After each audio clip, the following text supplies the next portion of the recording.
On two. Ready? Hey!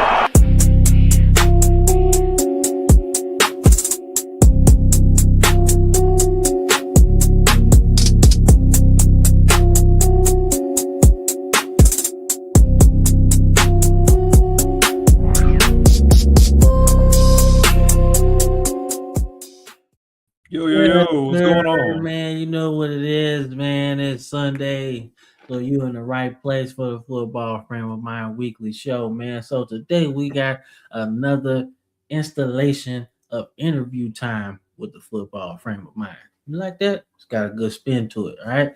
So we doing our thing, man. We got a surprise for y'all. Y'all seen the thumbnail, man. So y'all know we got somebody big time up in here, all right, man? So before we introduce him, man, Brandon, how you doing? It's good, man. Today's a really good day. Grateful to be here and grateful for our awesome special guest, man. We grow in places. Anybody who likes this kind of content, make sure to smash the like button and subscribe. It really helps with the algorithm to make sure we get these kind of videos out to the people who like them. If you like college football, if you like NFL in any capacity, subscribe. It's completely free. You won't be disappointed. Won't be disappointed at all, man. So without further ado, let's introduce our very special guest, man. So he is Louisiana through and through. All right. From the boot, by the boot, played at the boot, right? LSU linebacker, NFL All-Pro, Pro Bowler. We counting the time before he gets 1,000 tackles. All right, it is happening. We know it's happening, right? You know, he played on my team. Now he's on the rival team, but we go get into that. Right? Without further ado, national champion, like I said, all pro bowler, Patrick Queen, you guys. Welcome. Appreciate it, fellas. Appreciate you, brother. Hell yeah, man. So we, like I said, we appreciate you for giving us your time, man. Like I said, we grateful for that, man. So I'll start off the question, man. So I gotta know,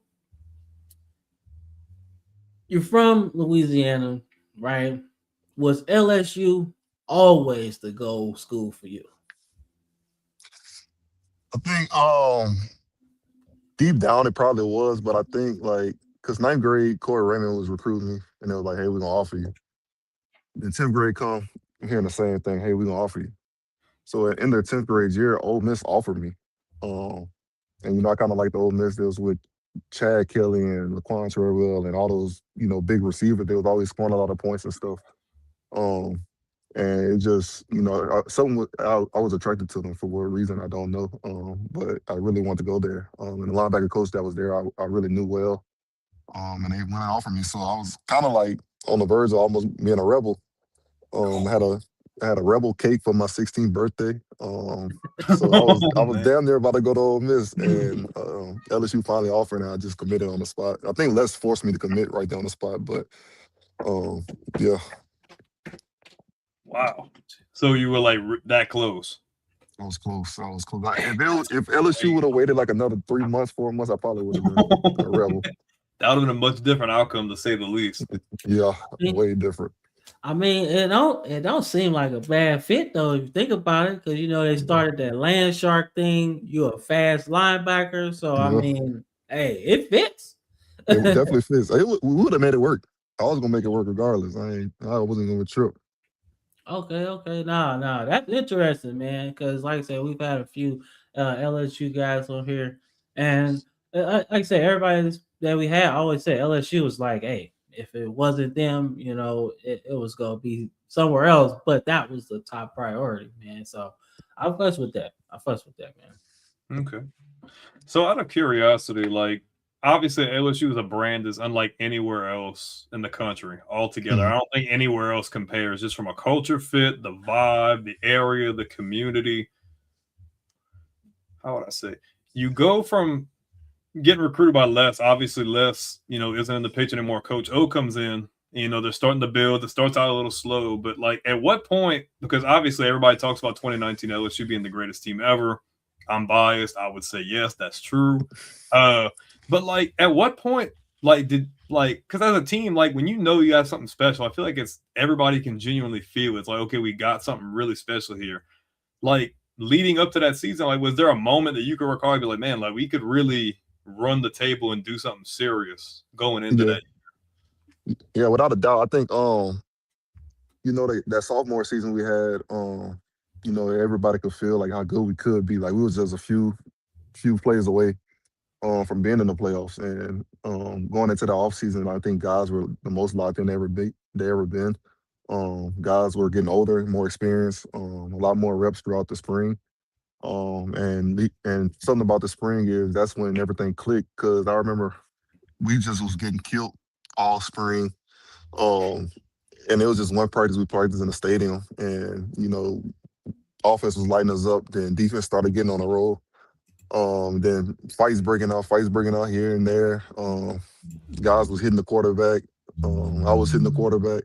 It was just a whole bunch of stuff going on. And like, I remember my dad was saying like, my freshman year, like we used to have like all the family and stuff come to practice, and we'd be talking after practice and stuff. And I remember like it was me, Ty Harris, Jacoby Stevens, Jacob Phillips, Tyler Taylor, Justin Jefferson, and we was all sitting in this one circle. Caleb Von Chason was there too. We was all sitting in this one circle, and we was just like, my dad was like, bro, y'all gonna win it y'all third year. Like, when y'all get old enough, y'all gonna win it. And it was just crazy. He kept saying it. Then he said it our second year. Then our third year got there. And he was just like, y'all gonna win it this year. And it's just crazy to think about it because he was really saying that, like, you know how people always say stories about, oh yeah, like LeBron, they always got a story, but people be saying lying. My dad actually like really did say that, and it's just crazy to see that actually happened when he said it was gonna happen. Hey, that look, like I said, you see the shirt, man. I'm an Alabama guy, right? I have to say, man. I said, what was that 20? That's 2019, 2019 Mhm. for LSU. And so I said, look, it's either gonna be us or them. Yeah. I said, look, it don't matter who it is. We winning the title or they winning the title. Whoever come out this game, winning, right? Yeah. So I have to know, man, the atmosphere around that game, right? Like I Hmm. said, me and Brandon go back and forth with our LSU and Alabama fandom, Yeah. right? So we've been apart and have seen a couple of games of the century, right? So Hmm. where it's a lot, as we say on the fan side of things, it's a lot of NFL money on the field Hmm. because regardless of who you see on both sides, a lot of them guys is playing on Sunday or they playing in Canada or whatever, but they gonna be playing professionally somewhere, right? But Hmm. that particular game, man, it felt different, right? Yeah. What was that atmosphere like in that game? Man, it's crazy that you asked that because I don't think I've been asked that before. I remember the first 2 years we played Bama, and like practices were super intense. Like everybody was walking around uptight and stuff. Um, and we coming into that game off a bye week. I think we played Auburn before that bye week, and that was a nail biter. Yeah, that So was a good then one too, man. that was a crazy one. So Yeah. we had like the whole freshman practice that whole week of the bye week, and then we came in on Monday. And I remember, we wait for Coach O. Coach O walks in last and stuff. So Coach O walks in, and he's like, "Come on, we gotta go." Like, sense of urgency, and you could just like feel the whole room tight. And Joe like stood up and like stopped him from talking. It was like, "We're not doing that this year. We don't need to be tight. We don't need to have our assholes all in a bunch. Like, just everybody, just relax, chill the hell out. We got this. We're gonna win. Like, just don't even worry about it. We got it." And I think from that moment forward, it was just like, yeah, we locked. Like, it's over. Like, we're not losing this game. No way. Yeah, man. And from my perspective, man, I was like, dude, like this guy, like Joe Burrow, I'm speaking of, I was like, this guy is legit having Yeah. a surgical season, you know? And to the point where it's like you guys weren't just beating people, it was how you were beating people, right? And I'm like, if they can score 40 points a game, their defense can stop anybody from getting 40 Yeah. easily. I Yeah. was like, yo, they got athletes, man. Right? But I was like, yo, they are beating people on special teams. They beating them on defense. They beating the hell out of them on offense. But I was like, this is a complete team, right? And from the Bama perspective, I was like, you know what? We match up against them though. Like we got some stuff, right? But I said, there's one person that really changed everything in my opinion, and that was Clyde Edwards-Helaire. I said, we don't have nobody for him. Like, I was like, yo, what are we doing? I seen Yeah. dude line up at receiver and juke the linebacker and the safety Yeah. at the same time. I Yeah. was like, yo, if he line up, if they go 5 wide and split him out, That's over with.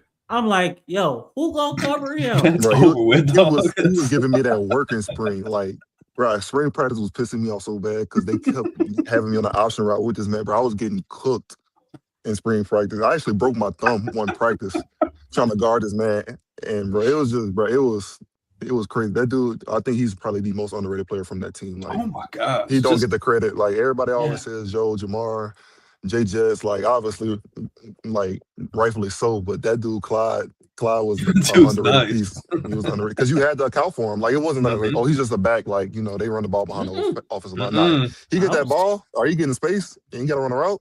That's over with.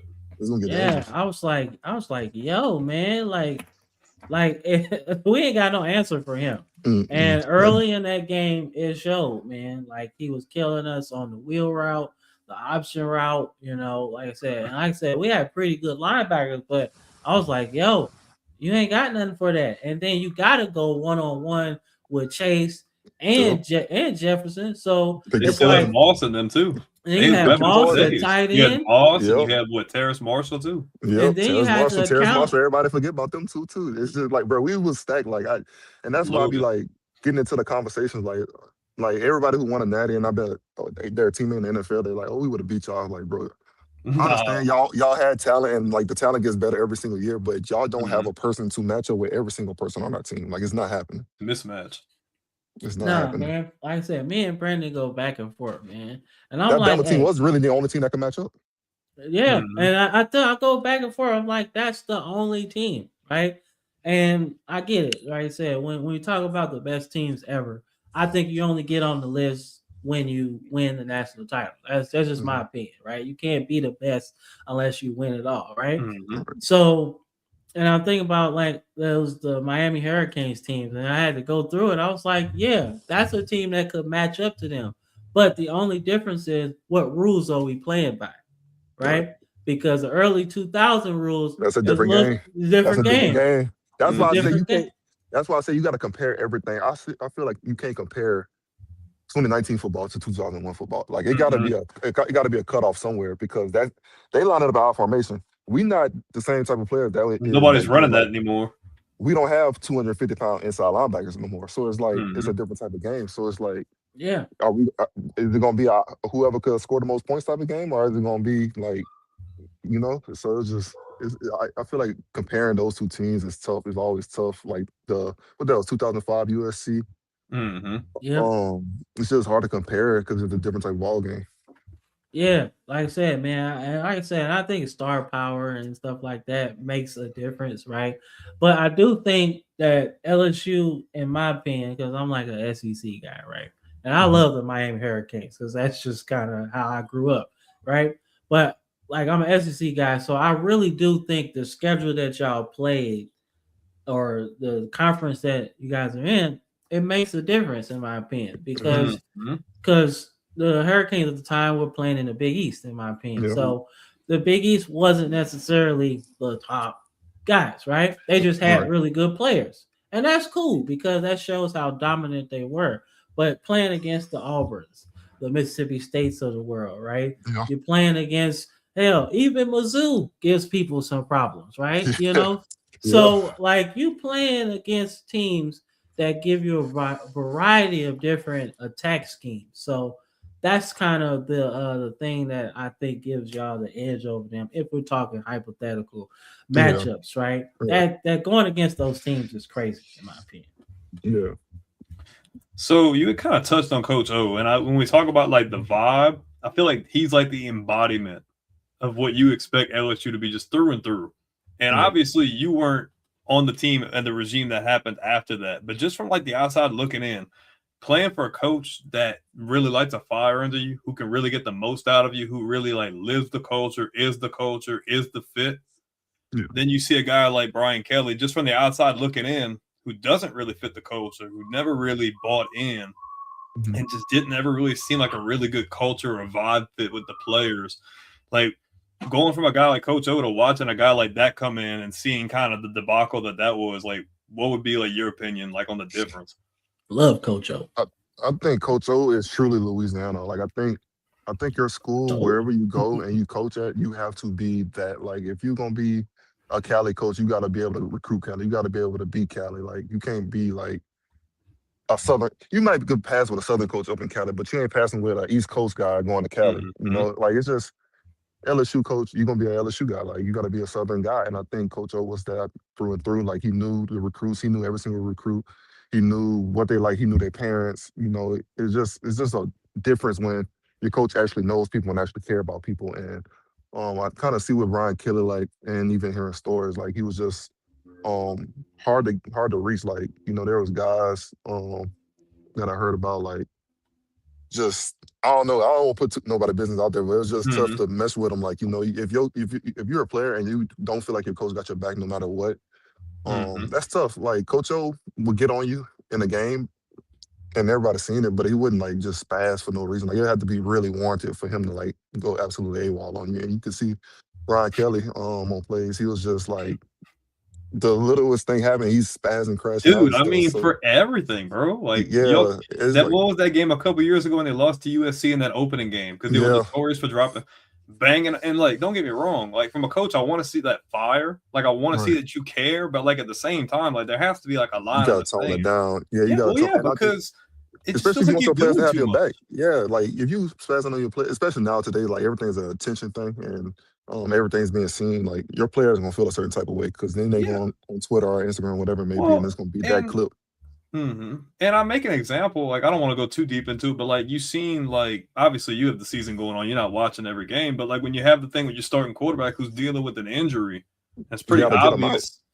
Well, that and I just feel like he was not disrespect, but like you're kind of just throwing your quarterback under the bus. And I just feel like that's kind of something you don't do. Like, yeah, you can hold your players accountable, but like that's the leader of your team. Like that's who, you know, that's who galvanizes all the other guys. Like you can't do that. I feel like you kind of lose a lot of respect when you do business like that. That was bad. I think especially because everybody knew Nuss was good the year before. And you get more talent. You don't regress like that, like not like that. And him knowing us being an LSU guy, like he was just gonna fight no matter what. And he wasn't the type of person he is. He's not gonna say, "Well, I'm being forced" or anything. Obviously that would look bad, and he's just not the type of person he is. But if you're a head coach and you really do care about your players, you're not putting them in that situation to go out there hurt like that, and you're putting your team at a disadvantage. So, that's kind of all of it, really. Honestly, that's like a night and day comparison, though, and even Les Miles, really just like you had three guys in a row who really just fit. And you could tell that they would go to war with their players and they would stand up for their players and they expect a certain standard. And it feels like with him, it's like he didn't fit the culture. And it's like he never really set the standard properly. So I feel like when a lot of the stupid stuff starts happening in the media and he's saying all this stupid stuff, I feel like you're losing a lot of your players' respect. And on paper, they had like a top 5 roster in the whole country. But just couldn't put it together, you know? I think it was a lot of things, especially like you talk about culture and you like talk about a standard. I remember me and Torrey Carter went over there and worked out one day, and we was working on. He tried to kick us out the weight room, but he wasn't coming down and do it himself. He sent the strength coach in there to do it. So Torrey, you know Torrey Carter crazy, he throw it off.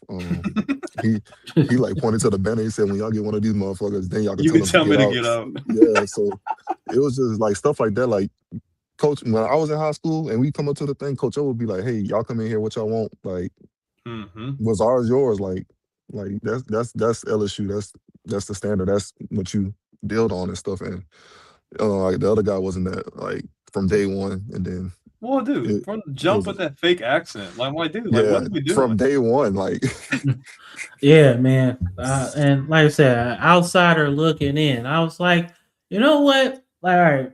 Like from outside looking in, from from day one. I was like, okay, he comes from Notre Dame, and I know Notre Dame is academically a lot more strict than other schools, Yeah. right?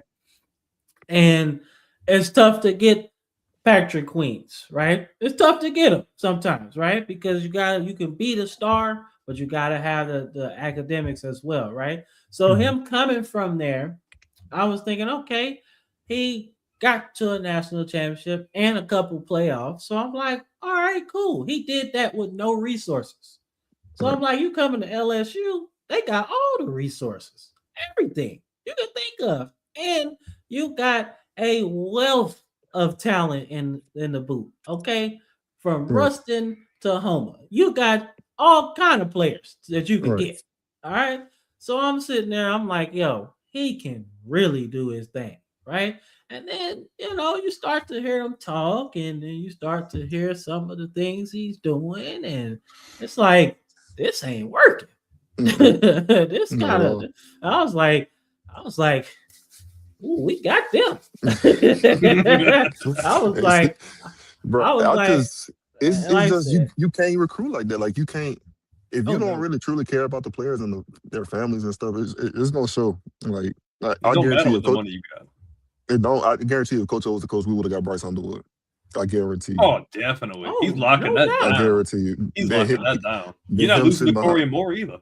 No, you're not losing none of those players. And then you talk about when Nuss got hurt, then you could have seen what he was able to do. And it's just like, um, there's just a lot of stuff we missed out on as a program. yeah. And I But thought losing Underwood, I thought that was a tough one. I thought yeah, that was a tough one because, like I said, LSU's had some pretty good quarterbacks, right? yeah, Including Joe Burrow. Like I said, you go back in the day, Rohan Davey. yeah, You had a lot of guys, man, that came through there, right? Mettenberger, everything. Like they were tough quarterbacks that played there, right? But y'all ain't never had that boom, that guy. You know what I'm yeah. saying? So I was like, yo, if they get him, it's a wrap for us, man. Shit. I was like, I don't know. I don't know how we gonna do that one because he pretty good. Yeah. So, but like I said, I wanted to get into more so about you, man. So you win a national championship, 2019, perfect season, right? So Mhm. when did the NFL draft radar start to kick off, either for you or around your circle, right? Or even around the chatter and I guess the LSU reporters and stuff. When did that Yeah. start to become a reality?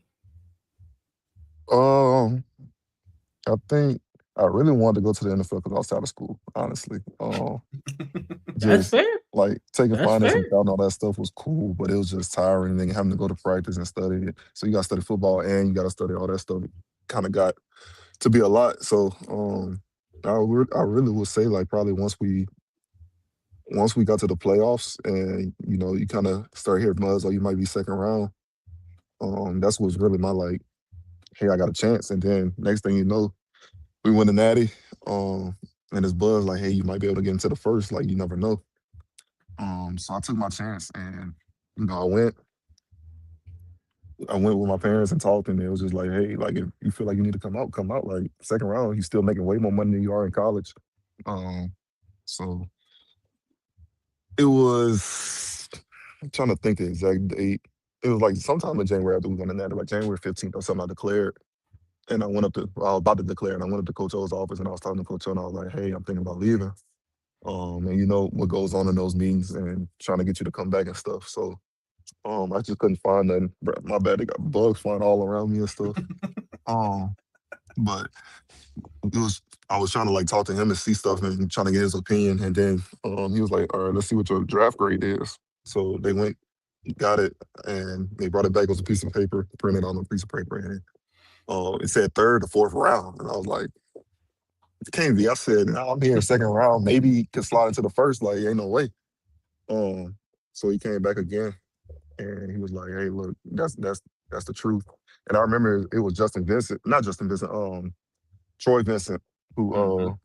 gave the sheet of paper and stuff. So Okay. um, that's why I still like sometimes got a bone to pick with him about it. But um, I was just like, man, like I just can't come back. I can't do another fourth quarter in college. I can't go through another off season in college. Like I'm gonna take my chances. I'm gonna go.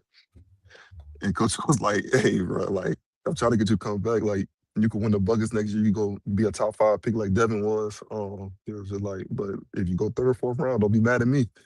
And I was like, at the time I was pissed off, but I was like, now I was looking back, like I kind of respect it because you know he was looking out. But um, it was just at that moment I was just like, man, I'm done with college. Like I ain't trying to come back. And I knew I was good enough to be in the NFL, but the NFL was not really like a goal of mine. Like I never was like, hey, I want to go be a first round pick and all that this and that. I was just playing football because I like the football. Um, and loved it actually, and just everything felt right at the time. And I just took my chances and rolled with it. All right, So all right. Can't go wrong. All yeah, right, and a follow up after that, right? So you get drafted first round, right? We gotta get into that. My Baltimore Ravens take you, right? So I have to ask, not before, not leaving. We're not there yet. We're not there yeah. yet. But we gotta go getting there, right? Hmm. You know the history of the Baltimore Ravens, and defense is what kind of the franchise is built on, right? So when they draft you, did you instantly kind of get charged up like, yo, I'm a part of something like crazy? Like, yo, I'm a part of this legendary group of straight defensive monsters. I get Yeah, to carry on that legacy. Like, were you charged up for that? yeah. I was, and the draft is crazy because like they're texting the agent like, hey, we about to take him with this pick. We about to take him with this pick because like I remember the Raiders was like hot. Like everybody was like, "Oh, he's going to the Raiders at pick 17." I was like, "Bro, Vegas." Like, I was like, "Oh, like, nah, No, he's I not can't be go. hot. I can't go to the Raiders. Like, I want to win still. Like, I'm used to winning. So I was like, hell no. But you think about 17, you like pick 17, that's fire. Then I remember Miami was a talk, Green Bay was a talk, New Orleans was a talk, and Kansas was a talk. Kansas City. Kansas City was the last pick. Oh my So, god. I'm glad. I, Oh my god. so, I'm glad. I'm so I'm like. glad. Can't go I there, don't know. man. I don't know where I'm gonna land at. So I just remember sitting there and going through all that stuff. Um, and I remember when the Green Bay traded up, and I was like, I looked at my sister. That's my sister's favorite team. I looked at my sister. I was like, bro, we about to freaking go to Green Bay. Then it took Jordan Love, so I was like, damn. So I forgot even Baltimore was still drafting, bro. Like, so I remember sitting there and just waiting and waiting, and then the phone rang and said Maryland. I was like, damn, Maryland. So I answered, and it was like, hello, is Eric DeCosta and this and that. Oh, and I just remember just like, damn, I'm going to Baltimore. And like, you just think about Baltimore, you think about watching all the old games, Baltimore versus Pittsburgh. Um, and those games used to be electric. Baltimore versus New England, like those games were always good games. And you just knew about the previous guys on the defense and like especially CJ Mosley and stuff. Just watching him in college and stuff. So it was just like I'm gonna be that guy. Like I'm going in there, I'm about to do what I gotta do, and I'm gonna be that guy. And, you go in there as a rookie, and it's a different game. It's a different atmosphere. As soon as you walk in day one, everything's different as grown men and stuff. So I'm just 20 years old, going in there and stuff. So it was different, and I kind of knew like I was getting into something that was gonna be intense and stuff, especially with them. But that's just the type of person I am. I like to work. I like to go to work and try to get better each and every single day. So it kind of just fit me, and I fit them. So it was a good match. Hey, like I said, You ain't lying. hey, like I said, coming from a Ravens fan, man, I was very happy, you know what I'm saying, with them drafting you, man, because I was like, yo, we got Rowe. I was like, let's get him a running mate. Because if we got two linebackers that's fast. Hey, you ain't running nowhere. You know what I'm saying? You want to go left? Hey, Rowe right there. You want Bro, to it was go right? crazy, bro. you Bro, you that was want so crazy. you want to go right? Patrick Queen right there. Oh, you think you gonna pass? No, you're not. No, you're not. Bro, They we both was can hooping. cover everything. I was Bro, we like was that. hooping, bro. That was That's what football. I That was was. football. That's what I'm talking about. I'm telling you, Brandon, that shit was We lit. talked about it. We talked I about was it. like, We've I been was doing this a like, while, bro. I was like, yo. But like I said, man, then like I said, you're in Pittsburgh now, right?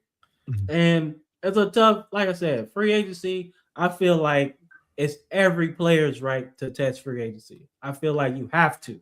Yeah. Like I said, I get it. You sign with the team, loyalty is a thing, right? Yeah. But I just feel personally that there's so many people that have fought and played through not having that right. You know, Yeah. stuck in them 360 damn contracts where it's like, hey, you ain't going nowhere. Oh, you want to Yeah. leave? You ain't playing.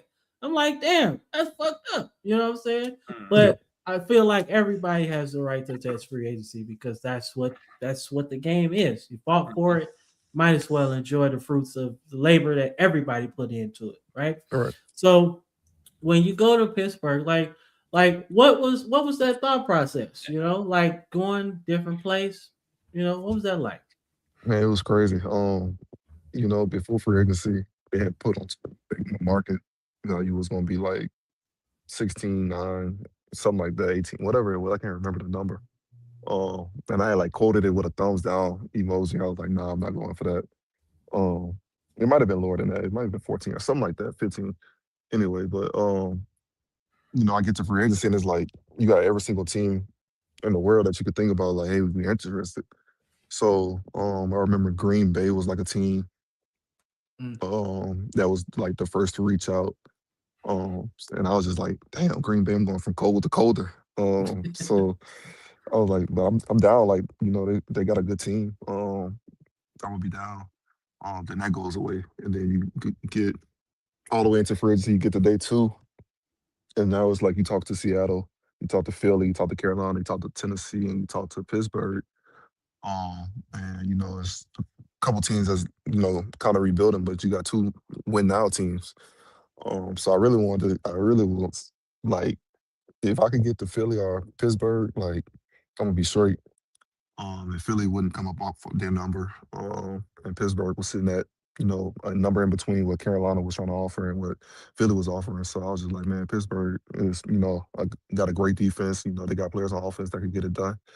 And they got a good head coach, so why not go there? So, it was a wild 2 days. Like I was furious, but I think it all worked out how it's supposed to, and the stuff that you always hear people talk about free agency and talk about how it's a wild time and stuff, and you don't really know what they mean until you get into it. Like, you try to make a decision for the next few years of your life that's gonna change every single thing. Like your Mm. legacy, your family's legacy, like everything that goes into it.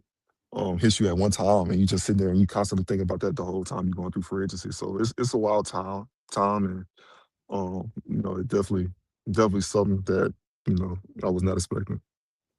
All right, no, that's fair, man. That's fair, man. I got one more. I got one more, Brandon. Then God, you get that. My bad, man. This is four, this bro. is 4 in a row. I might as well talk the whole rest of the time. my bad, man. Look, I just gotta get because this is a big thing, right? Yeah, It's a I big thing, agree. right? Like I said, it's a big thing. My bad. One more thing, man. So the AFC North as a whole, man. So Mhm. like what you like about this division, man? Because like I said, it's a division that's near and dear to my heart. Like I Mhm. love it, top to bottom. Even the Browns, they can be terrible, whatever. Yeah, But believe it or not, the Ravens and the Browns are connected. All right, we yeah, them and they was us, so we connected, right? yeah, So it don't matter where you go, that's the division, right? But what's yeah. it mean to be in the AFC North, man? Like to be playing in that weather, that atmosphere. Like what's it? What is it? I think you got to truly love football to be in that division. It's just like you said, the weather, the type of football you're gonna play. Like everybody talk about Cleveland, but Cleveland plays freaking best games in the division. Like sometimes they be right there by the take the division, and things happen. And the Browns be the Browns. But you got Cincinnati over there that play physical every single time you play them. Especially with those guys they got outside, they big body receivers that could do whatever you want them to. And Chase Brown, the back, is a good back that people don't really talk about and stuff, but he's also another one. The offensive line plays physical when we play them. The defensive line plays physical when we play them. You got Baltimore with freaking Henry in the backfield now. I wish we had him when I was there. Um, but it's a division where you gotta love football because it's gonna be a physical game every single time. You might not score that many points. You might get 50 put on you. So um, it's really a division that's you gotta bring your shit. You know. And I think, you ask anybody that who plays in that division, they're gonna tell you the same thing. Like you gotta truly love football to be in that division. All right, shit, I'm done, Brandon. I'm done. Go ahead. Cool. Let me open up my Rolodex of questions. No, I'm just playing. But so obviously there's been like a lot of changing. So you come into the league with Harbaugh, who's a Super Bowl winning head coach. Obviously, after you leave, he ends up leaving. You go to Pittsburgh, another Super Bowl winning head coach in Tomlin. And now you're coming in with a third Super Bowl winning head coach with McCarthy. But like, what would you say is like the vibe? Because obviously Tomlin's gone now, but like playing under Harbaugh in Baltimore,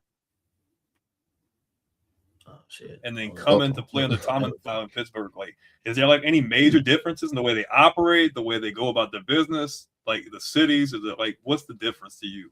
Yeah, I think Harb is like more of a military minded guy. Like he's like this everything got to be exactly like this, strategic. Like this is how our day gonna go. Sometimes you can get him off his day a little bit and like, hey, we rather do this sometimes. But he's a strictly like military minded guy. Like he loves that type of stuff. But he's a guy, that, I could relate to, and talk to and whatever, he used to come to me and ask me about my opinion on things. But then you go to Pittsburgh where Mike T is more laid back and chill and like, it's a player driven league and stuff. And we just give y'all the keys to the game, but y'all go out there and y'all perform and do what y'all got to do to be successful. And that's how we all make this thing work. So it's just two different approaches to the game that you got, but two coaches that love to win, love football. Every single day they live and breathe it every single day. Those two guys that will always have you back. And it's just it's crazy to see how it's all changed now. Like Mike T stepping down and Harv's is in New York now, so it's just that tells you about the division. Like you got to win in the division. It's tough. But that's two great coaches, two guys that really do care about their players. They care about a lot of stuff that goes on around the building. But two totally different approaches to the game. Can't go wrong with that. I got another two-parter. So, like you said before we got on, you go into year 7. Obviously, time's flown by. You've played against a lot of different guys, different caliber players. The first question is like, is there one person, like, not gonna say you despise playing against, but somebody that's like a mismatch that always gives you fits? And then also they have a question in the comments that said if you could play with anybody that currently plays in the league, who would you opt for? Ooh, that's tough. Damn. So I wouldn't say it was a mismatch, but Nick Chubb was that guy. Like before he got hurt that last time in Pittsburgh, that dude was different. Like you talk about like just he has one running motion, doesn't change it, doesn't do anything, just run straight. Doesn't talk trash, just goes about his work. And he was a baller. That was probably the biggest like task that I ever had to deal with. Then who I will play with now? Ooh, that's tough. That's tough. I mean, are we talking defense or offense? Let's go defense since you play that side of the ball, like somebody you'd want in the trenches with you. Damn, that's tough. See, my dog Jalen already played with me, so I can't say Jalen. Deshaun, my dog, so I can't say Deshaun because I already played with him. I would probably have to say Derwin James. Cool, that's my dog. That's my dog, man. Because you think about it, like everybody gonna go defensive line or something or corner, like shut down corner, but you got a dude that could cover and get in that run fit and blitz and do whatever you need. And about that business, yeah, you got it. I'm gonna take Derwin. Yeah, Derwin one and ones. It is. And you were talking about like how important winning was to you. So like coming out of college and winning, you're like, well, I don't want to go to Vegas because I'm not trying to like struggle like that. And like I don't feel like we ever hear this, but like how important is winning a Super Bowl to you? Like, is it really like top tier? Because you hear players talk all the time. Some guys like, I just want to get paid. You see stuff with AJ Brown, and he's like, well, I just want the ball. But like, how important is winning a championship to you personally? It's really important. You like I got money. I'm set. Like I could step away today and be good for the rest of my life. Like I'm straight. But part of it's like you put so much work in, and like your ceiling and how great you could be. But you also can win a Super Bowl. So, you could really, cement your legacy and do things that people probably never done. So it's just for me, like I love winning, like especially like when like what to expect, like just being a linebacker and just knowing the game, like knowing what players coming.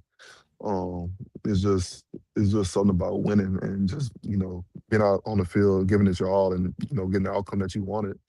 But being able to hold that Super Bowl trophy and just know that you like at the top of the top, that's a feeling that nobody gonna be able to beat. So I want to be able to feel that. I want to be able to experience that and everything that comes with it.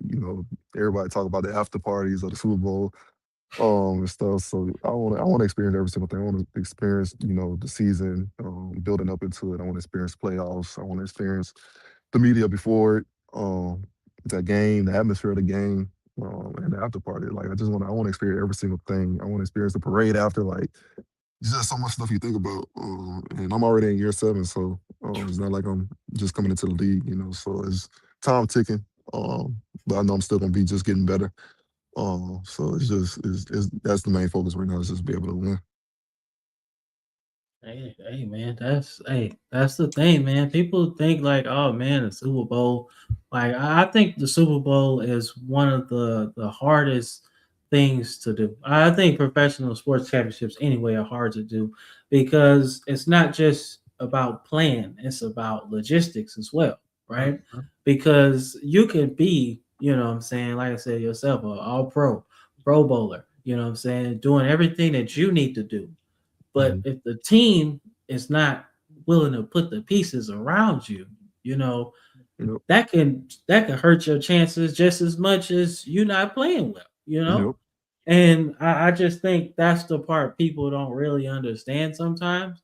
That they like, oh man, well, he never wins. I was like, well, honestly, have you checked out the team? Right. Like it's not all his fault.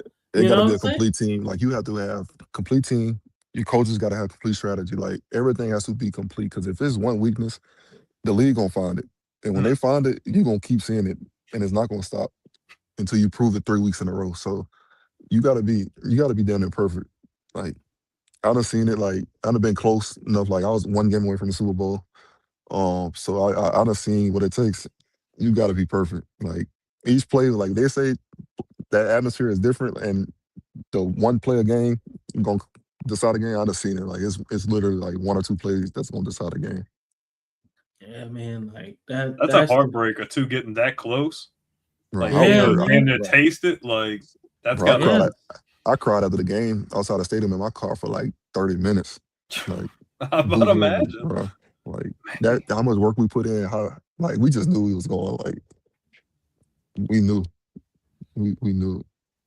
Yeah, nah, man. Like I said, I was just thinking that too. Like the league moves so fast. You know what I'm saying?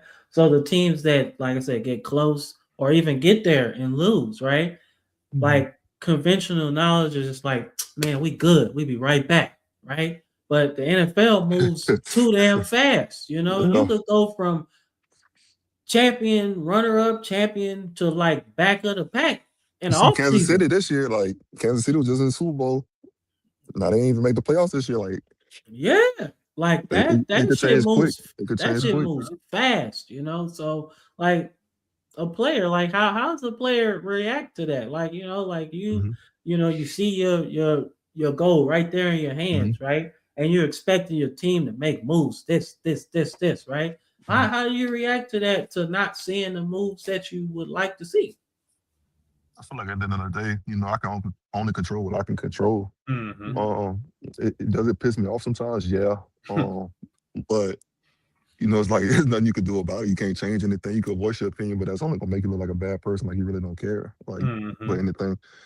And it's just like, you go in a season with so much hopes and high expectations and stuff, and you just put in all you can into it, and you just expect the same out of the next person that's beside you. So you never feel like nobody's not giving their all or their want to of a preparation and plan. So it's just it's always a hope, like regardless of what we do, like moves wise, like we got a chance.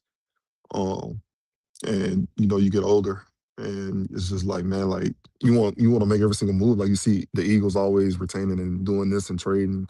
You see the 49ers do it. You see Baltimore do it. So it's just we Pittsburgh just did it. So it's just like it's just like moves can happen. So it's just like waiting to see like what moves gonna happen, what big moves gonna happen, and just the preparation of just doing everything that you're supposed to do to be able to take care of your business. That Yeah. that's a really good question right there, Cam. That last comment, that's a really good question. Yeah, yeah. When did the game slow down for you, man?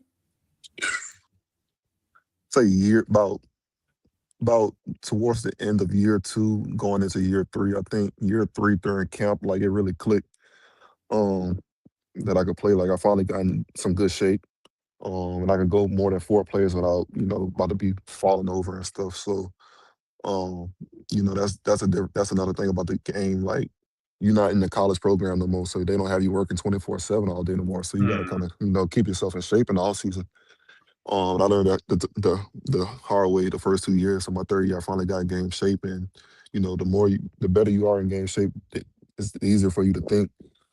So now instead of me being tired, worried about like how many plays I got left in practice, I can actually like sit there and practice and play and diagnose stuff and be able to know, hey, this is coming, or hey, I've seen this formation before, but it's not the same pre-snap motion or whatever it may be. Just simple keys like that, and that year three, that's when it finally just clicked, and um, it just took off from there.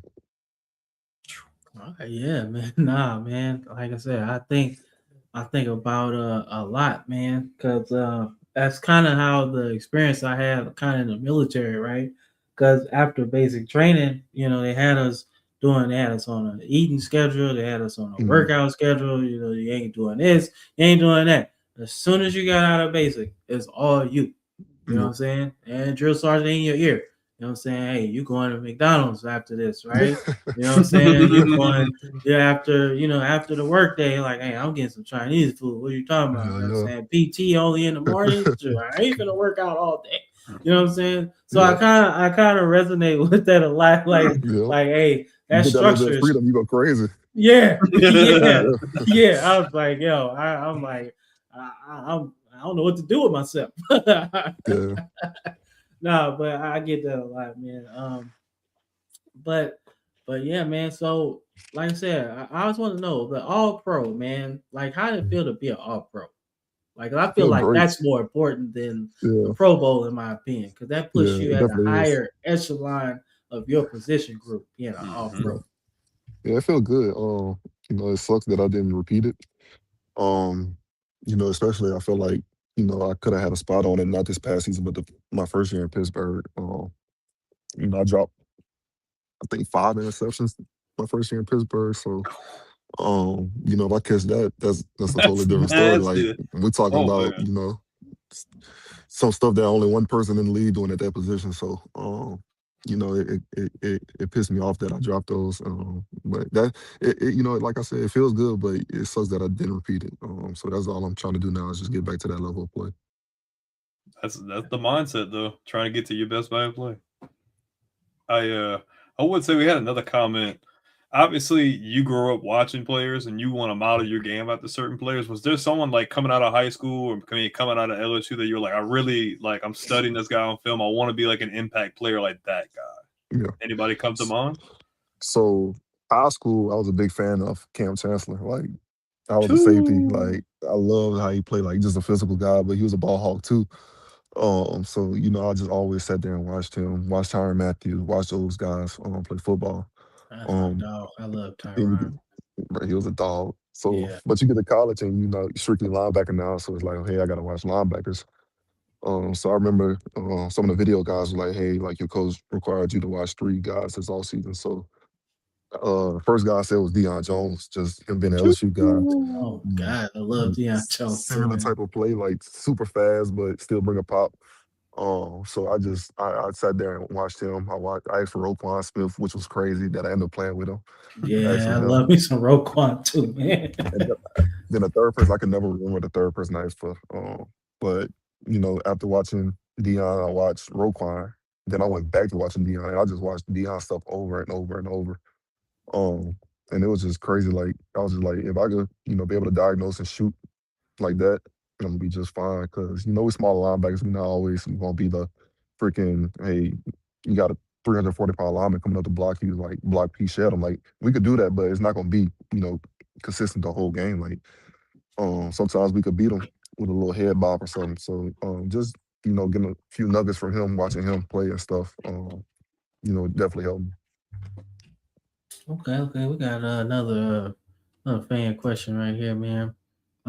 What's your plans after football? Like I said, if you retire today, like what are your interests outside of that, outside of football? I say that. Two totally different routes. I'm either gonna be try to get into professional fishing, or I'm gonna be an Okay. FBI agent. So I really want to be a field agent. That's what I wanted to do before football. Like before I knew I could be great at it, I wanted to be a field agent. So it's one of those two things. Okay. Hell, that's tight, man. They got professional fishing. I didn't know that. Yeah. Yeah. Like the Bass Pro thing. Yeah. Okay. I see you, bro. Yeah. So I'm right. Okay, I'm right on. Okay. Cool, man. So like I said, that'll be my last question, man. But I kind of wanted to pick your brain about like the history of the game. Mhm. Like I said, you and Roquan was like one of the best duos I ever seen in the modern era of football, right? Be able to cover these spread offenses and everything. So I want to get your brain, like, what's some duos that you like growing up? Like, Growing up, yeah. duos are like Patrick and Bowman for sure. Yeah. We literally just had that conversation before. Yeah. Them dudes about business. That was Bobby, nasty. Bobby and KJ, That's what. Luke and TD. Yeah. Shit, damn, that's everybody we said right there. Yeah. That was really it. I think it was Deion Jones, and who was on side Deion Jones them couple of years. In Atlanta. Yes, dang, bro, I always forget the dude's name. Was it Witherspoon? It may have been. Was it Witherspoon? Damn, I always forget his name, bro, and I hate that. But they was slick nice. Like I know nobody ever bring them up, but they was slick nice too. All right, cool. Yeah, man. Like I said, not Witherspoon, but Bowman and Willis, they was something serious. That was different. Yeah. I underrated one for me growing up was Shaquille Spikes and London Fletcher and Buffalo. Yeah. They ain't getting no much love because the Patriots beating them all the time. But that's fucking cats up. Yeah, without a doubt. Yeah. So that's my last question. What you got, Brandon? So we were talking about players that gave you fits earlier, and you brought up a running back. Obviously, Nick Chubb before those knee injuries was explosive, but like you're having to play in pass coverage too. So like 6 years in the league, is there a quarterback that you're going into? It's like, man, like I gotta really be on it. See, I'm gonna give you a quarterback and receiver. Okay. See, when it was Matthew Stafford, Odell, and Cooper Kupp. Oh, it's true. You were in the league when they were still together, yeah? Bruh, the year they went to the Super Bowl, we played them. That was my second year in the league. Oh, man. Like now, I could be on a slot receiver and like be able to hold my own. Mm-hmm. You talk about year two player, and you see Cooper Kupp motion over in the slot, and it's cover two. Oh, gosh. You're like, I can't let him inside. If he go to the flat, it's kind of, I don't think, was it true? It was either cover two or quarters. I can't remember the exact play, but I remember I was like, I can't get beat inside. And he comes off the line of scrimmage, and I like looked at him, and I looked at Matthew Stafford, and Matthew Stafford is like looking dead at me. And I said, in my head, I'm like, damn, like it's about to be on. And I remember looking back at Cooper Kupp, and he gave me like a head fake, and I literally like as soon as he head fake, I went. Oh, see, there's no. a flash across my face, and he like catches and he goes and he scores. And I remember going back to the sideline, and Marcus was like, "PQ, bro, we just told you they was just about to run it. Like, just stay inside. I got you." And I just remember like that was like the biggest moment, like just waking up and realizing like how good dudes are. And like them two dudes, them three, that was great. Yeah, Cooper Kupp was absolutely bonkers in 21. I think that was the year he went Triple Crown too. Yeah, like before the injuries. Yeah, that was fucking nuts. I was like, dude, are you serious? Like damn. Balling, bro. Balling. Yeah, that short area quickness is absolutely nuts, man. Like that shit is crazy. Like to go from 0 to 60 like that. Mm-hmm. And he Yes, was a willing sir. blocker too. Like he'll get in the run game Mhm. and block too. And in an era where I feel like receivers really don't want to block anymore, that's harder to see. Out of curiosity, I don't want to keep you that much longer, but like, is there a game you've played so far since being pro, or maybe like a favorite play that you made that really stands out to you that you always go back to? It's like, man, that was a really cool deal. You know what I mean? Yeah, I give my top three. My top three would probably be not in any order, but the interception I had versus Joe. It Oh was in, yeah, I bet you was I hyped. really I wasn't even supposed to pick that off, but I knew the play, so I just said I'm just gonna go right there anyway. And you can see me and Josh Bonds actually both jumped at the same time for it, so I wasn't even supposed to be right there. Um, so that's probably one of them. I don't know if y'all seen the one we played the Rams my last year in Baltimore, and they ran like a toss to my left, and I like flowed through and ran through receiver blocking, and then dove off one knee and made the tackle. That was one, and then my third play, the oh no, third play gonna be tough because it's between Kansas City game. I had a couple nice tackles for a loss, or Cincinnati game, my fourth year at home. I had a lot of good plays, tackles for losses and stuff. So um, it's out of that. Like the first two plays I named for sure top two, but there's so many other plays that I did good. Like I really just I can't even say, but I had some good plays. I literally had to sit there and go look and be like, this is my final like Gotta get you answer. a highlight tape. Yeah, yeah. Hey, don't worry. I got you. I've been making them highlights. Ooh, need that. Yeah, I'll be Need making them. that. I'll be making them highlights. I'll be like, yo, I like. So I like good linebacker play, man. Yeah. It's fun, man. It's almost like everybody talks about like offensive linemen being poetry Mhm. in motion. Linebackers don't get enough respect, Yeah, especially in line. this Yeah. era. I feel like they get overshadowed by corners and edge rushers. Nobody talks about Bro, linebackers. we got like especially like because I done been in two different, defenses and what's required of you. And, Baltimore was just like, this y'all position, y'all do what y'all gotta do. Like, everybody help each other. With Pittsburgh is like, yeah, y'all let the D line do what they want. Y'all protect them. Then the safeties like protect them. And it's like it's kind of hard to play like that. And, um, it was just it was just eye opening to be able to see the differences and stuff. But that linebacker position, if it's like that in some other places, that's stuff tough. I ain't lying. Like you gotta do every single thing. You gotta be able to play the run, play the pass. No matter what receiver, tight end they got, running back, offensive lineman. You gotta know every single route combination that a team run, all the run plays. You gotta be able to make the calls, line up, get everybody set, get everybody lined up.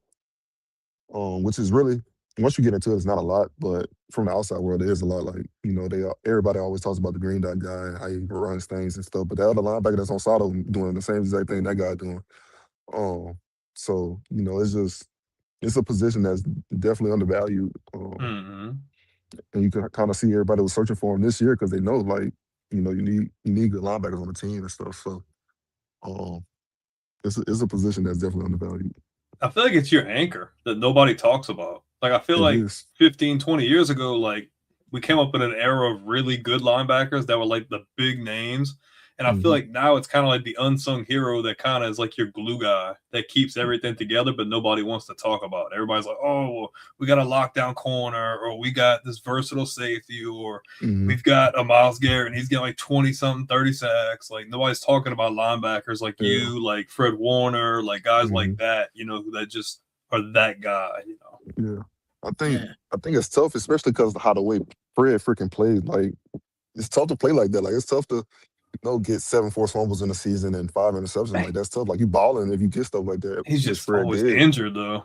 Man. Yeah, like it's just tough. But I mean, it's just so much that go into the play. Like I got like I remember when I first got into the league and I started like getting good like year three, year four. I will always go like tweet about other players and stuff and just being able to being in that system and being in another system. I just got so much respect for the position now is just like I would never ever talk about another guy in my position. Like it will only be good things because I know what goes into this position. I know it's a lot, especially after playing this season hurt the whole season.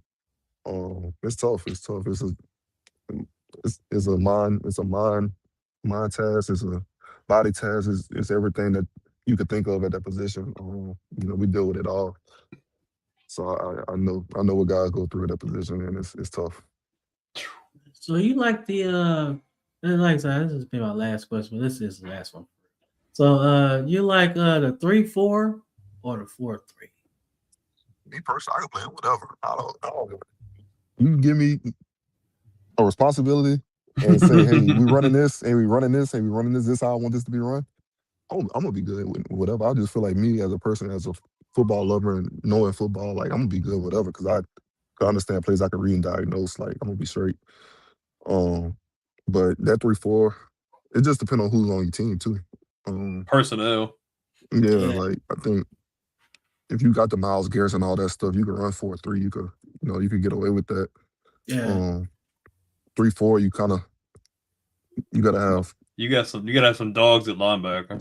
you gotta have some dogs. You gotta have some dogs on the line first because you gotta have your line. You gotta have somebody to be a little more clean. Yeah, you want your linebackers to be almost clean. Yeah. Dirt should come from making tackles. Because that when you're in that 3-4, but you get a lot of zone schemes and misdirection stuff. So it's kind of tough because they trying to get the lineman up and get on you right now. Whereas you're in a 4-3, them D linemen getting off the ball, they trying to penetrate and cause havoc. So that's when you get more your gap schemes, like your whams, your counters and stuff, like just to be able to try to throw those guys off. So it really depends. Like I love gap schemes in the 3-4 because like exactly how every block has to happen. And I know if I could get to this gap before you climb off this double team, like it's a wrap. Like you're not getting to me. So it's a lot of tells in a game with formations and stuff. And I think either defense I'll be straight in, but I love gap schemes. And you don't get gap schemes that much in a 3-4 defense, but when you do, you got some fun with them. Like I said, Brandon know how I love that 3-4, man. Like I said, I love it. I love having the ability to morph it into whatever other defense you want to do. Right? I can take it and go 3-3-5. I can take it and go 4-2-5. I can do whatever, right? But I love the fact that I could have a Patrick Queen, right? That's really fast. Pair him with another guy that's really fast. And then I can put two fast dudes out there. And then I do fucking stunts. I can zone blitz up out of there. You know what I'm saying? Peekaboo. You know what I'm saying? I got somebody coming out of there. Like, I love that shit, man. And that's the biggest thing. I think, like, you look at Mike McDonald and go listen to him talk and stuff, like, just being able to play under him and, pick his brain and see what he always be thinking. And you can kind of see, like, right, like, he'll create a 5-1 quick. Like, if you a DB and he know you could get down and dirty, he gonna put you on that line of scrimmage. You could be a DB that way 180. He putting you on that line of scrimmage. So he gonna create his looks and stuff. So I mean, especially when you got a coach like that, if your coach will scheme you guys, like you could create some havoc. Like you could bounce around from the 3-4 to the 3-3-5 to the freaking 5-1. Like you could just keep Rolodexing through that, and you do that to offense. The offense don't want to see that the whole game. Real, man. Shit. Okay, so we got one more question. Well, we got one person said you're their favorite player, brother. So that's always a good thing. And looks like the last question of the day is how important is your faith while navigating the game and life? Yeah, I think that's really important now. I always was a believer, but I think like the last couple of years, it's just really been steady in my life, especially with my parents. It's just I think it's something that until you go through something, you really never get to you don't have the test to be able to grow your faith and your patience and stuff. And I think with just like the recent years and everything I've been through and still go through, it's a constant battle every single day. But I think you just gotta stay rooted in your faith. Just know it always works out. Like I'm a person, I don't trip, but when I do trip, I spaz. But I kind of been getting out of that and just trying to know like it's always gonna be all right. Like just have faith, just trust him. He either gonna give you a test or he gonna get you out of whatever you're going through, if that is a test already. It don't last forever. And I think just, living that every single day, and just growing in my faith and understanding what's right and what's wrong. And just, get out of old ways and old habits and that's cell phone stuff, just leaving all that stuff behind and just trying to become a better person. Um, I think the biggest thing for me now is like trying to stop cursing. Like every now and then, I curse.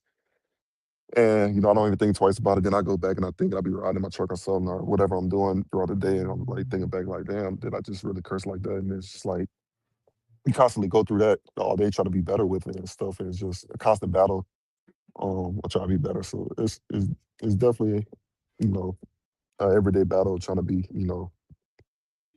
I won't say good enough because, we all good enough if we all believe and that stuff. But I think it's just trying to be better, better than he was the day before, try not to repeat the same patterns. And I forgot what scripture that is. It says about like the whole when you sin, but you do it anyway again, knowing that God. It's something I can't remember, but it's something like that, and just knowing like don't repeat the same thing. Like that's another like football. They always say Don't don't be be an error repeater. stagnant. Don't be stagnant. Yeah, Be proactive. Like you're yep, doing what you don't want to do, but you don't want to do what you want to do. yep, Hmm. exactly. So I think that's the biggest thing with it. So it's just I'm growing in it every single day, and I'm getting better. So um, it's definitely a strong point in my life, and I think I'm at the highest point of being connected. So And that's something I can respect because I feel like, and I don't want to hold you up much longer though. I know you got stuff you want to do. I feel like, especially with the way society is now, especially with the mm, league, with all the money and social media, I feel like it's really easy probably for a player, whether they come from money or not, to really get mm, lost in all of those things and kind of lose sight of what's important, and getting caught up in things they have no business being in. So being able to hear like a humble and like honest answer there, like that means a lot because it gives hope that, not everybody loses themselves in that. yeah. I think it's a lot.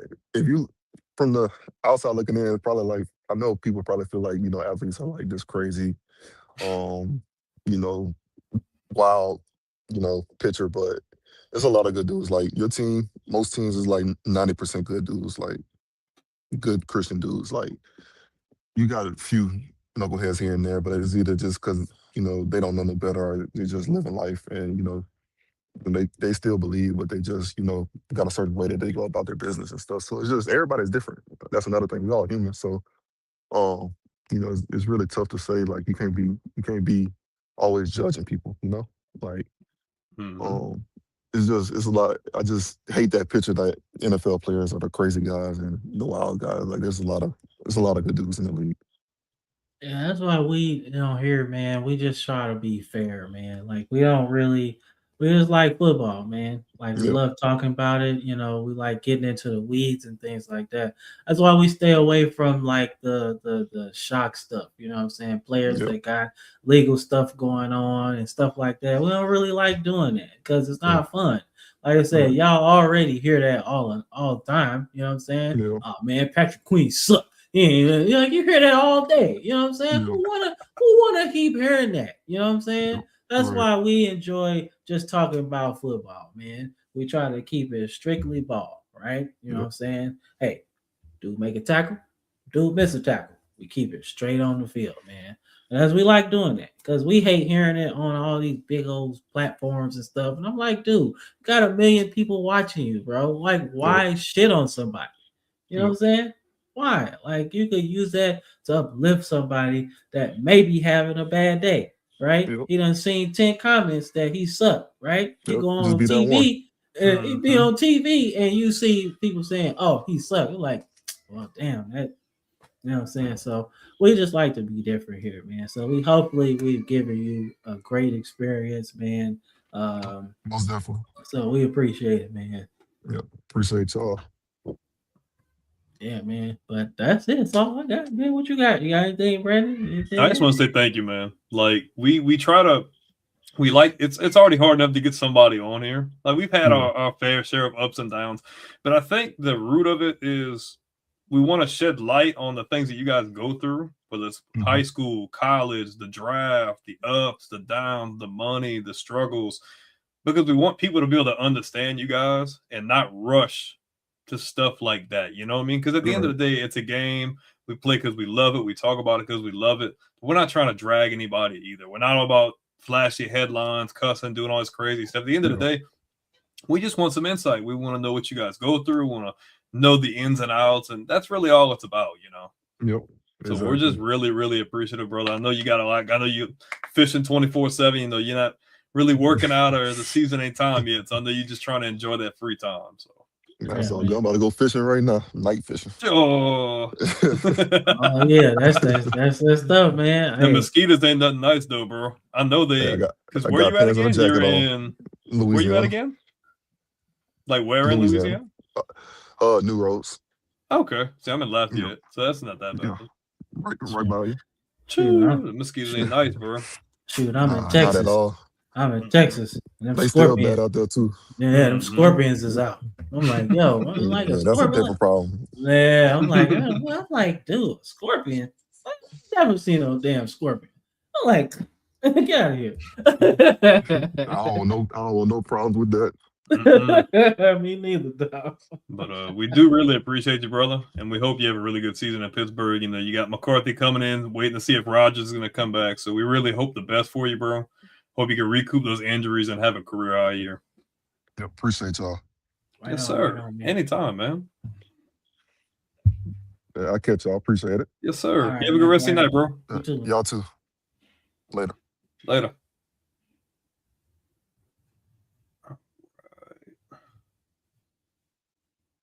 Okay. There we go. Well, for all of our audio listeners, that is a wrap. The man has left the building. Yeah, right on, man. Right on. That was fun, dog. Cam was on a roll. He's like, nah, F you and your questions. I got 80 of them. Nah, man, I got questions, dog. You know what I'm saying? I was prepared, man. I wrote notes. I didn't need those. I had an idea, but you hit on a few of mine. So I'm sitting there brainstorming. I'm like, I got to go dig to the back of the Rolodex. Yeah, nah, man. I was like, yo.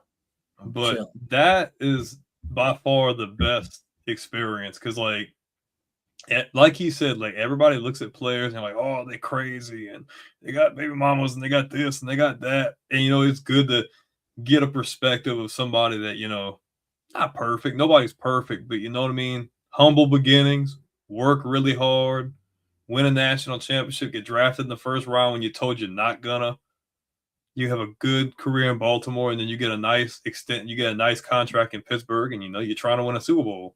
You know, you hear a lot of people say how much they want to win, but it was cool to hear how he explained, like, no, I really want to, you know, get a chip. So no, that was cool, man. Like I said, I like how open he was to, you know, leaving Baltimore and going to Pittsburgh, but also understanding the importance of the AFC North, man. Like loving that part of it, you know. So I like that shit, man. Like I said, I wasn't gonna be shying away from no questions, man. You know what I'm saying? I like asking those type of questions, right? Not getting into like the whole fan things like, oh, I hate you, why'd you leave? You know what I'm saying? I don't want to do that part of it, but I do want to know, like, you know what I'm saying, explain like, yo, hey, I understand free agency anyway, because I think every player should test it, right?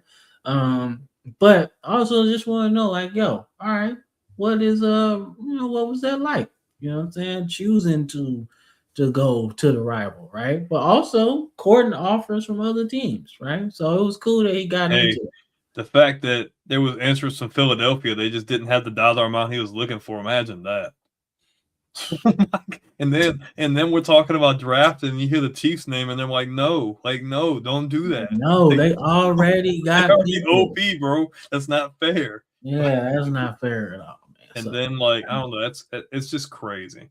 Shout out to the 115 live people watching, by the way. Y'all are freaking awesome.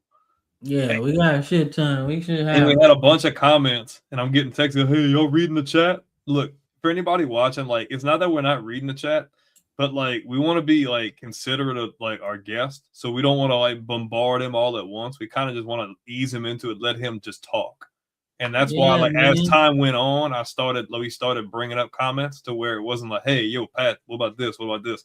Because that's not a fun experience. Like, let him chill. He look, as a kind of this man's heart, outside with the mosquitoes, about to go fishing at almost 9:00 at night.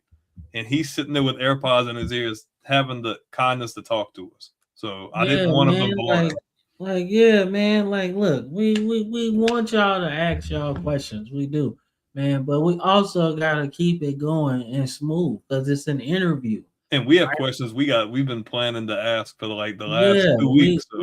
We as y'all who watch football, man, there's a script as you start the game. Okay.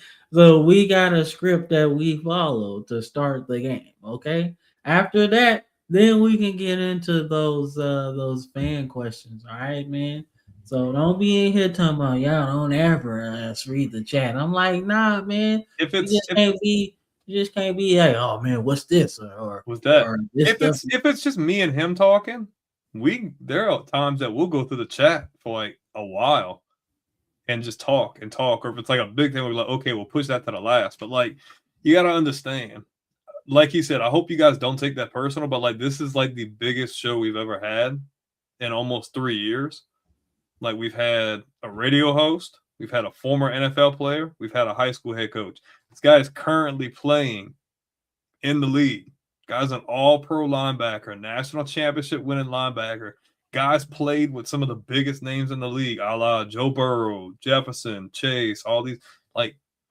And I don't really feel like he gets his shine. So him being able to come on here, want him to get his shine, want him to get his recognition. That's why Cam asked him about, man, like you're a Pro Bowler, but like, what does it feel like to be an All-Pro? Like, what did it feel like winning a national championship? And that's why I asked him, like, what does it mean to you win a Super Bowl? Because we want to know how you feel. You know, everybody sees everybody else, but like, we want you to be in the spotlight, you know? So we don't want to just hit him with all this random stuff. No, it's not that. But we want to get to the real meat and potatoes first. And then we can kind of roll through some of you guys' questions. It's nothing personal, but like it's took us almost 3 years to get to this point. So, you know, this is very, very important.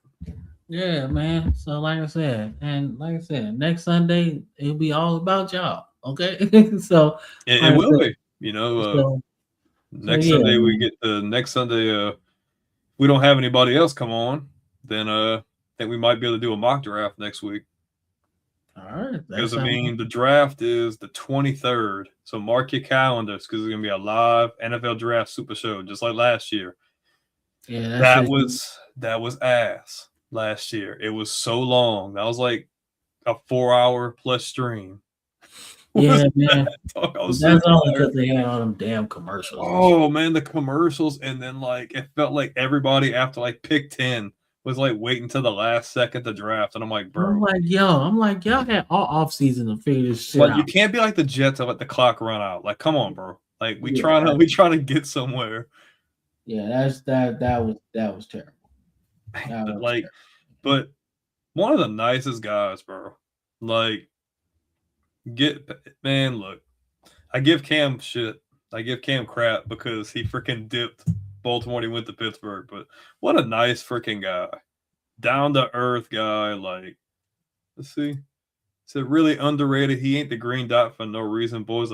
He's good, bro. There's a reason why Cam took that one to heart when he dipped out and went to Pittsburgh. Like, yeah, bro. Guy's good. He was big on Roquan. Man, him and Roquan Smith was that's why he said, man, we was hooping. They was out there fucking. But you know what's crazy? When he starts listing linebacker duos, the first three he lists are all the ones that me and you said, literally word for word in the same order.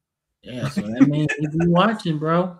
I mean, he be watching football just like us, man. So but a regular dude. So like for you guys to think that like all these NFL players are all commercial and it's all about diamonds and it's all about the girls and it's all about this. Nah, you heard him.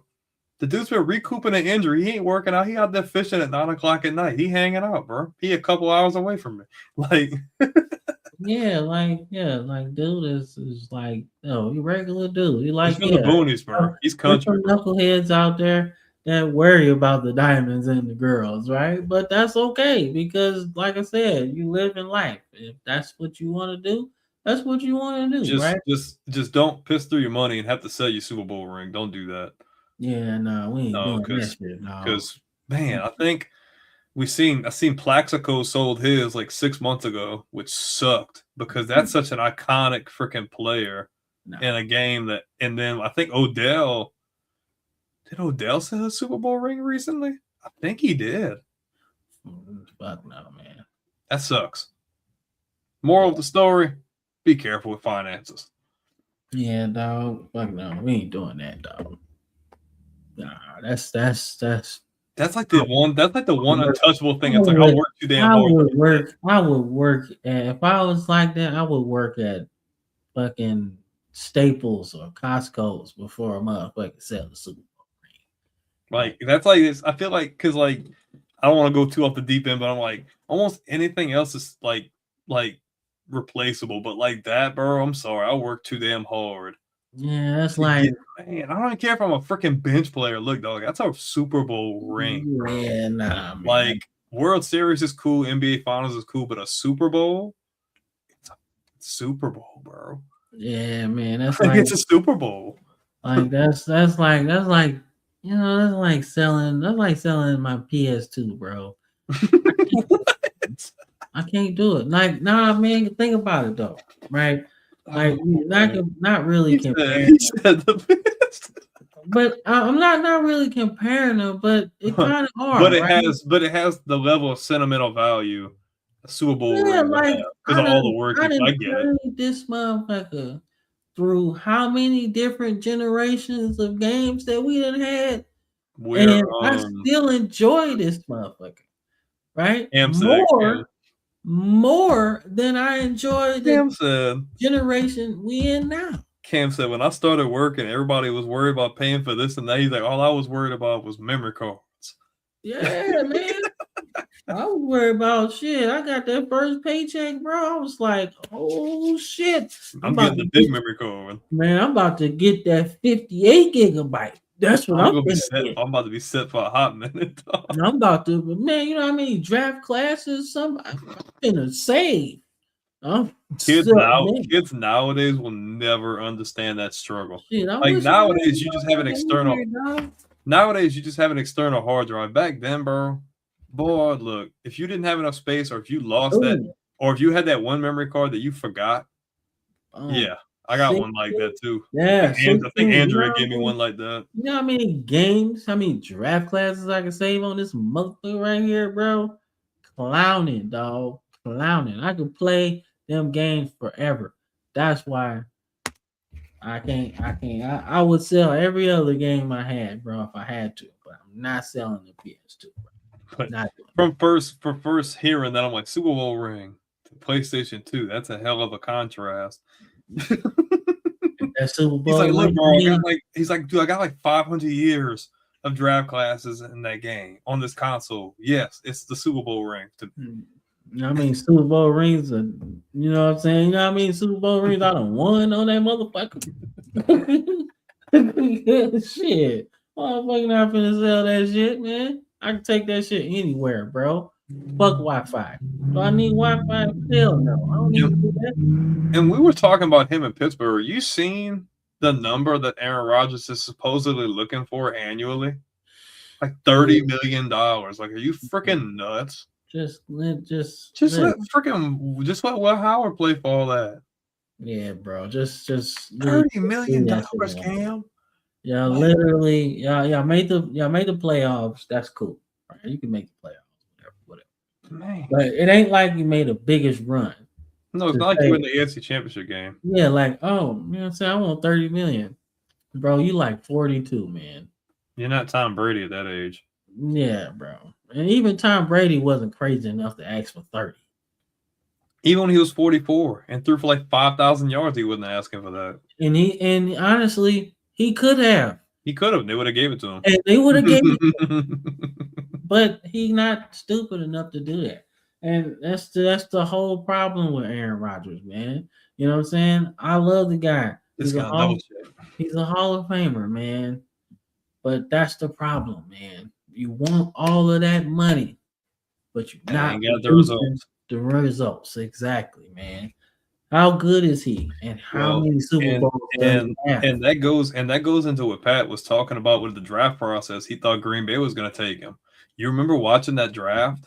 And Green Bay drafted Jordan Love, and I'm pretty sure me and you would have been looking at each other like, yo, what the hell? And then Aaron Rodgers goes on like back-to-back years of winning MVPs, you know? No, and I was okay with that, right? I was okay with them preparing for the future, right? You have to. He not gonna play But I for. felt like there was a drop-off in communication there. Like, he had no idea that they were going to do that. Well, I mean, here's the thing, bro. And I mean, when Favre was in Green Bay, I feel like he had a hunch that was going to happen.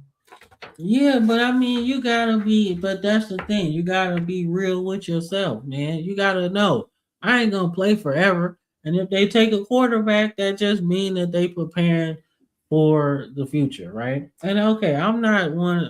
I don't like the fact that people be like, "Oh, I'm not gonna help them take my job."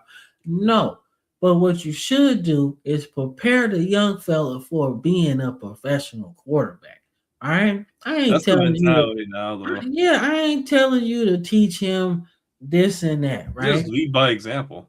Yeah, That's but all. be like, hey, I ain't gonna hold your hand. Just keep it a Just buck, just like watch. this. Just watch I'm and learn. not I'm not gonna hold your hand. But if you want to know how to play and be a professional, watch me. Yeah. And then leave it at that. That's it.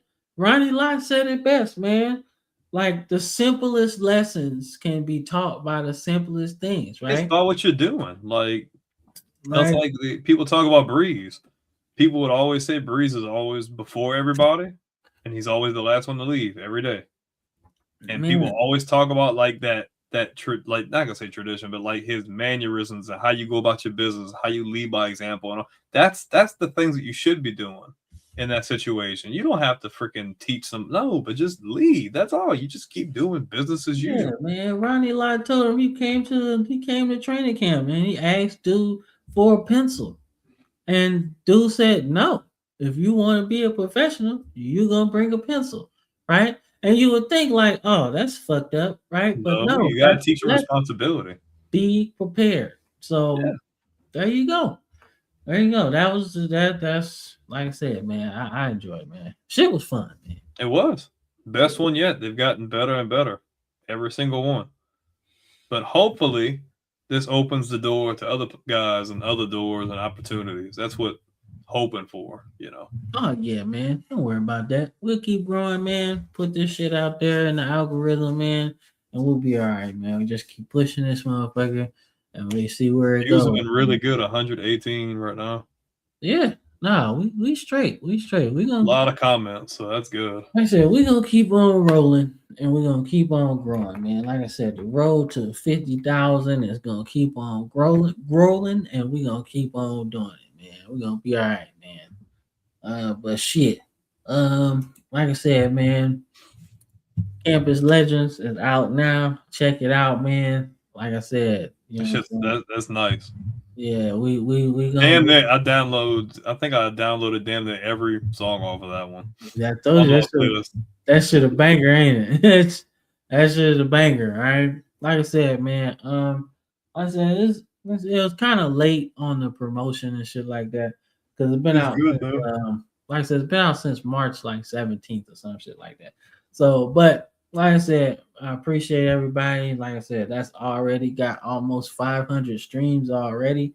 Fire. So, like I said, that's pretty good. Like I said, that's only been like I said a little bit. So I appreciate that, man. Like I said, we got another project coming out April 3rd. It's coming out, like I said, it's late promotion for That's me. literally in a couple of days. Yeah, like I said, it's a late promotion. But like I said, that just came out on the 17th, and I ain't really promoted like that until It's I good came though. It's back. probably one of the better ones, Yeah, to so be honest with you. In yeah, my so opinion. They're all good, but that's one of my favorites, I'll probably say. yeah, so I mean, like I said, got another one coming out April.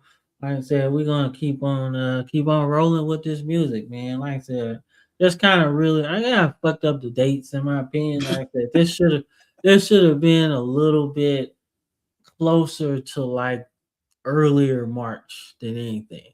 But I was trying to keep my thing going on like special days throughout 2026, should I say? Like I said, New Year's was 100 receptions. Martin Luther King Day was something else. And then Game of Inches was my birthday. Like I said, then my mom's birthday, I just dropped this little bitty ass project or whatever, right? So I'm trying to keep special days with it, right? So, like I said, the album comes out April 3rd. So that's my oldest daughter's birthday. So, like I said, How old is she now, Cam? she is about to be 11, I think. So yeah, she's like this almost the same age as mine. He turns 11 in August. Yeah, man. See, you'd be like, you don't know how old your kids are, man. These motherfuckers grow so fast. Like yesterday. Mine's 10, almost 11, and he's already like already 5 feet tall, and I'm like pretty much like 6 feet tall. So figure where that's gonna be. And he want to play, and he wants to play receiver, and I'm like, man, you keep growing, you get to like 6'2", bro. We might be in business, bro. You might be in basketball, my man. His hands are getting good, and he can throw a nice ball when he actually takes the time to throw it right. He can throw a nice ball, so we'll see. Yeah, like man, kids be growing up too fast, man. Dude's already like in a 7.5 shoe. God damn. Bro, like I said, my son is like about to be 6 this year. I'm like, yo, Where time went? fuck? The one that almost broke your nose. Yeah, and still's baking. he been on this fruit tear, bro. Like, yo, dude got like 3 bags of grapes, man. Like, hey, but that's good though. That's good. Like, that's but good. I mean, though. like, yo, he murking it though. Murking the grapes. He blowing all the fruit. Murking the bananas, the strawberries. Hey, could be worse. My mom had some blueberries, man. Like he got those. I mean, the apples, right? Dude threw a whole temper tantrum because we gave him every fruit except for the apple. I mess with apples though. Yeah, I do too, man. But yo, really? You already got like a platter. He's like, yo, bro, I want the full experience, bro. Yeah, depending on what apples you got him, I'd probably be pissed off too. Yeah, man. Like, yo. I was like, you tripping now, man. Hey, you remember playing sports, bro? You remember being in high school and you're going through the week and you get to Thursday, which is walkthrough day. Coach is always like, boy, you better eat them bananas today and tomorrow, bro. You better eat them bananas. You're going to be cramping. You better eat them bananas, bro. You're going to feel it tomorrow. If you don't, you're going to cramp out. We got to pull you out of the game. Like, that shit was real, though. But hey, that's my little fella, man. But like I said, daughter's about to be old, man. She's about to be old, man. And she 11 going on 30. Yeah. So I'm like, hey, whatever, bro. Like I said, she grown the clock. Man. That's what I call it. Grown the clock. Old. Yeah. Like I'm saying you, but we're the same age. That's okay. Yeah, I had some gray hair right here, bro. It's like 3 of them. Look, you see this? You see all this? Yeah, I go in the room and she's like, yeah, that's my masterpiece. I'm like, you know what? Well, you know what? You're right. Yeah, you're right. Like that's them stress grades, bro. Yeah, man. I'm sitting there like, dog, man. That's why I be bald. That's bro. why you see what happened was. Like, you ain't about to see what you put me through. No, you're not. Nah, Slick Rick. Bald, boy. I mean, bald, man. I like it. I gotta imagine that's pretty stress free. Cause I always told her, if this start going back, like it's gone. She's like, no, you not. And I'm like, yes, I am. I ain't gotta pay for haircuts no more. I can just straight freaking shave that. What's that fucking commercial with fucking Frank Thomas, man? The Nugenics commercial, right? Yeah, and be like, oh, he's like, you'll like it, and she'll like it too. Trust me, bro. You go bald, she gonna like that shit. That's a quick. Yeah, we're not gonna go there. Just take my word for it. Just take my word for it. I guess we're gonna find out. Motherfucker, you gonna be hooty hoo.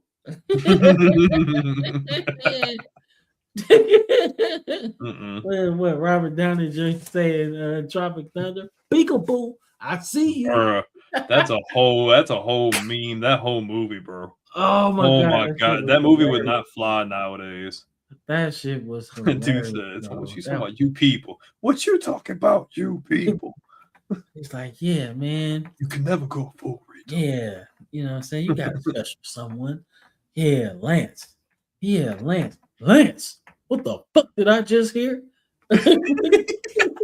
No, I said Lance. Nah, man, you definitely said Lance. He's like, man. Oh man, bro! Like now I want to go watch that. Like I feel like I'm gonna lose brain cells watching it, but it's worth it. The movie's so fun. Like that movie would never go nowadays. They would have got canceled so quick. Yeah, they be hating. It would have been like that movie with Rogan and Franco. It was in the movies for like a week, and they freaking pulled it and put it on Netflix right after the interview or whatever. It would have been like that. They would have pulled that movie so quick. Dog. Yeah, they be hating, bro. But shit, man, that's all I got, man. Like I said, y'all be on the lookout. Y'all be on the lookout for that next project, man. Like I said, it's gonna be cool. Be a little bit of space between this one and the next one, so y'all can enjoy, like I said, Campus Legends, man, and then y'all can enjoy this next one, man. Gridiron Electricity, man. It's a new sound I'm working on, man. Like I said, y'all might. Some people like the electronica. Maybe he's gonna go into his Skrillex bag. Nah, Skrillex, man. That's a little hardcore, man. Save the Skrillex for the May release. Because the May release is more up the Skrillex Metallica type deal. That's two polar opposites, but yeah, they're both pretty crazy. I mean, I'm just telling you, man. Like, maybe it's more because Skrillex is more techno, fast, high beat. Because you remember, for instance, you remember that song with A$AP Rocky when we was in high school? It was like "Wild for the Night," and then it starts out like slow, like Scott slowed it. I forget the freaking. They slow it down, and then he comes in. It's like like is that freaking fast, like. Techno kind of okay, so I'm thinking something else about. Yeah, Skrillex is like that fast, like no words, like techno kind of music. So like Daft Punk almost. Something like that. It's pretty fast. I don't really mess with that kind of music, but I do remember that song. Shit, you only gonna save like 3 songs off of this one. You're gonna say like 3 songs off of this one. Nah, but I'm just experimenting with some shit, man. Andrew. Right on, man. Right on, Andrew. But yeah, man. But I'm just fucking around with some shit though. Like I said, I kind of actually started planning out 27, honestly. For someone that act like they wasn't gonna make no more music, and I convinced you to keep going. Yeah, you did. I was gonna stop. Literally, I was gonna stop after June. What's up, Mom? Jesus. All right, man. You can take us out, man. You good. So, hey, shout out to the 126 live people watching right now, man. Thank you guys for all the great support. Shout out to Wendy and Andrew for all the love on the video. Shout out some of these comments, man. Shout out to the Key Man. Shout out to our boy Terry. Shout out to my wife. Shout out to Wendy. Shout out to It's Young Juvie. Shout out to Tizzle. Shout out to Andrew, man. Shout out to you guys, man. So if you do like college football and NFL content daily, every single day, 365 days a year, make sure to like the video, subscribe across all major platforms, man. It really helps with the algorithm. Trying to get to 200 million lifetime views before the end of this year, as well as 50,000 subscribers, man. But we can't get there without you guys. So we really do appreciate it, man. Next week, as long as we don't have any other special guests, getting to some NFL draft, probably do a mock draft next week, our first mock draft of the year. And also the NFL draft is Thursday, April 23rd, I think 7 p.m. Central Time. We'll do an NFL draft super show like we did last year, probably like a 3-4 hour stream. So make sure to check us out there as well. But oh crap, where's the outro? There we go. We appreciate you guys. We'll see you guys same time, same place next week, man. Love you guys. We'll see y'all soon and have a great day.